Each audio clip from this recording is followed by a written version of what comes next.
अली भाई साहब, आपकी तरफ आऊंगा मैं। ऑपोजिशन की बातें आपने सुनी।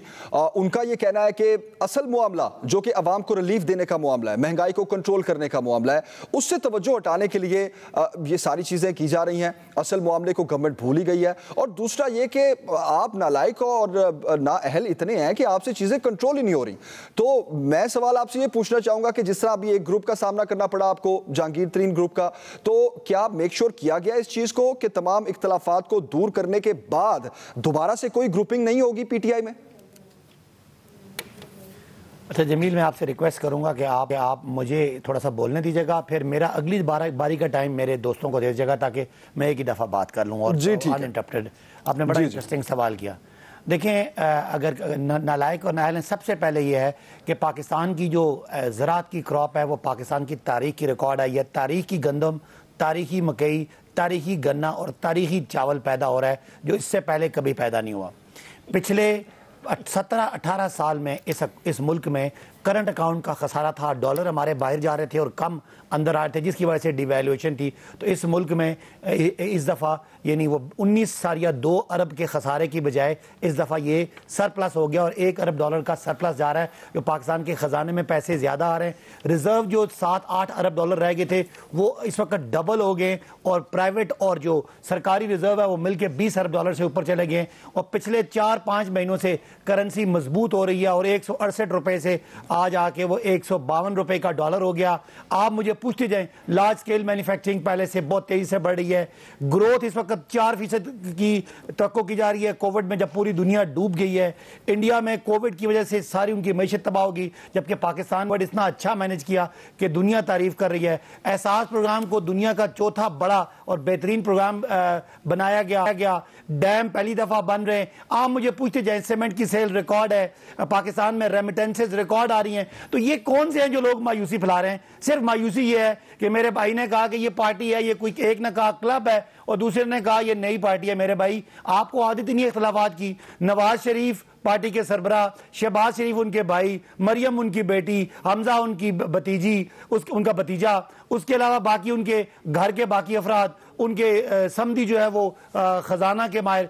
ऐसी पार्टियों में क्या इख्तलाफ होगा जब सबको पता है कि अब अगला इनका बच्चा, पोता, पड़पोतों को सबने सलाम करना है। सब गुलामों की पार्टियां हैं, फैमिली लिमिटेड कंपनी है। दूसरी तरफ भुट्टो साहब, उनकी बेटी चले, वो भुट्टो साहब शहीद कर दिए गए। मोहतरमा आई, मोहतरमा के खामंद आगे पार्टी के सरबराह, उनकी बहन, 2 बहनें हैं, वो पार्टी के सरबराह हैं। उनके बच्चे हैं जो 27-28 साल के जवान हैं, उनके इर्द गिर्द बाकी लोग सारे 30-30 साल, 40 साल के तजर्बेकार खड़े होते हैं। ये कोई थोड़ी पार्टियां हैं, ये खानदानी लिमिटेड कंपनियां हैं। मोरूसियत इनमें बरी है। कोई अच्छा से अच्छा, काबिल से काबिल आदमी इन पार्टियों का सरबराह नहीं बन सकता। तो ये तो एक समझे फैमिली क्लब है। इनको क्या पता इख्तलाफात क्या होते हैं, इनको क्या पता जमहूरी प्रोसेस क्या होता है। तो बहरहाल ये जाने, इनका काम जाने। ये जो मायूसियां फैला रहे हैं उसकी वजह यह है कि दोनों पॉलिटिकल पार्टीज के जो लीडर हैं, एक के तो भाग ही गए, नवाज साहब भाग गए, शहबाज साहब भागना चाह रहे हैं, मरियम भी बीमारी का बहाना कर रही हैं, हसन हुसैन भागे हुए, इसहाक डार मुल्क की मैशत दबा करके भागे हुए। तो किससे हमारा मुकाबला है? पाकिस्तान में तो कोई लीडरशिप है ही नहीं।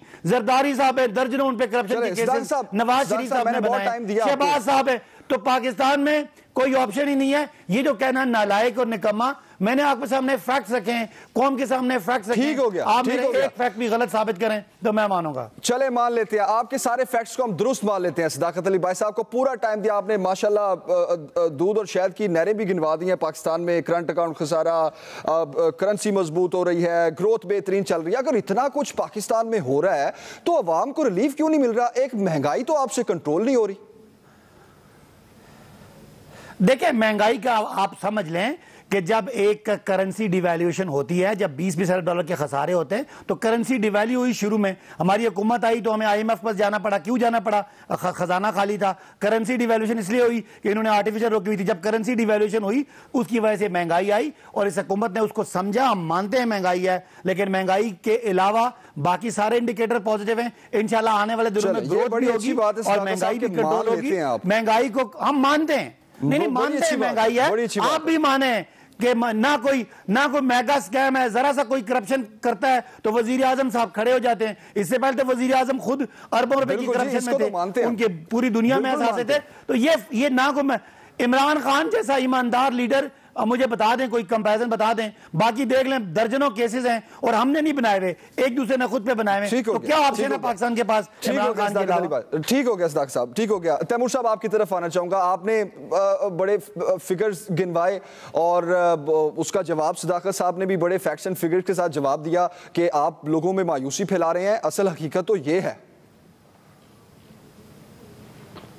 देखिए जी, मेरे ख्याल से तो जो लोग इस शो को देख रहे होंगे वो तो हंस रहे होंगे या फिर रो रहे होंगे, पर आई एम श्योर खुश नहीं होंगे।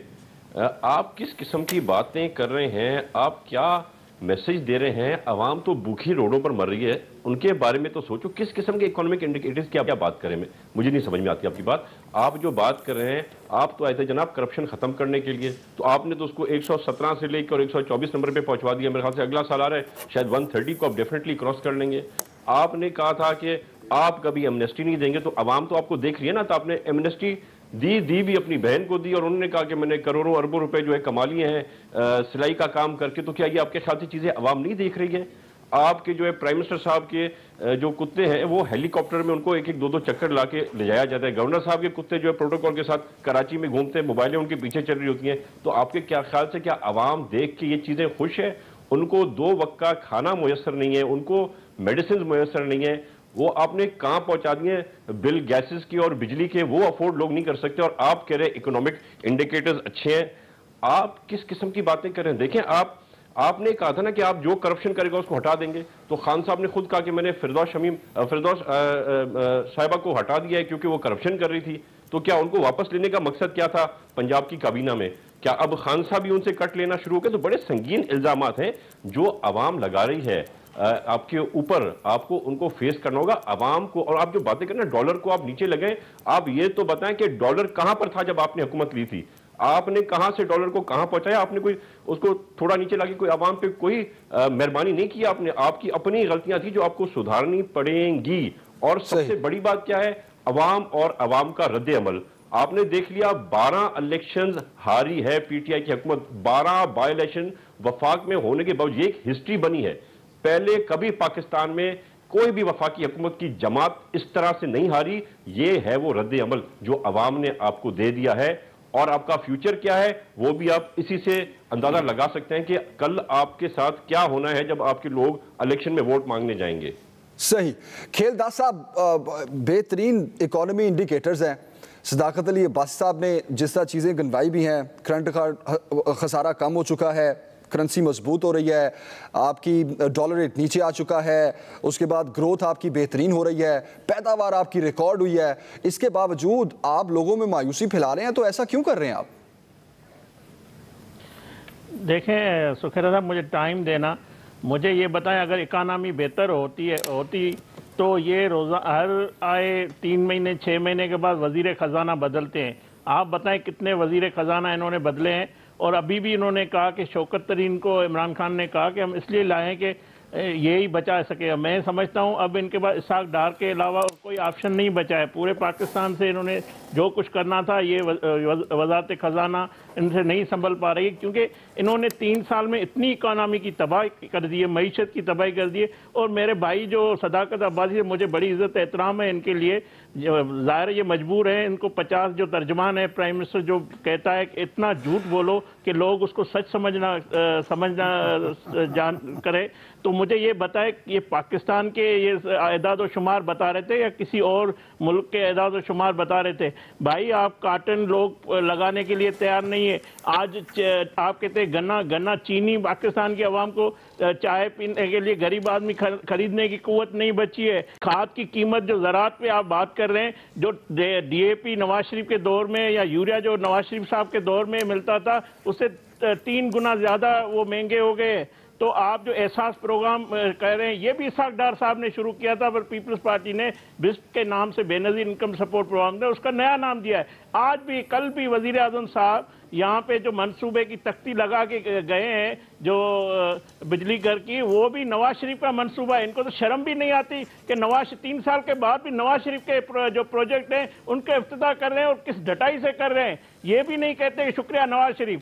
तो मुझे ये बताए, इन्होंने एक ईंट तरक्की की पाकिस्तान में रखी है इन 3 सालों में, तो ये किस तरह कहते हैं कि ये बड़ी जो पाकिस्तान का इमेज ये बता रहे हैं। सदाकत भाई इतना मतलब झूठ बोलते हैं, या इतना जो बात मुझे इतनी उम्मीद नहीं थी कि ये इस तरह इमरान खान साहब के हिदायत पे ये भी कुछ करेगा पाकिस्तान के अवाम के साथ, और ये झूठ बोलेगा कि ये है पाकिस्तान की मईशत। भाई मईशत तबाह कर दिया आपने महंगाई का जो तूफान पाकिस्तान में खड़ा किया है, आज आम आदमी को जीने के लिए परेशानी है।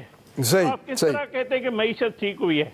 ठीक हो गया, लेकिन आप अपोजिशन को एक बात तो माननी चाहिए ना कि करप्शन के खिलाफ जो इमरान खान साहब कहते थे वो करके दिखा रहे हैं। एक मिनट, मैं ब्रेक के बाद वापस आता हूँ खेलदार साहब, ब्रेक के बाद वापस आते हैं, ब्रेक के बाद यहीं से आता है 25 ब्रेक के बाद खेलदार साहब, ब्रेक के बाद आपके पास आता हूँ मैं, यहीं से कंटिन्यू करेंगे।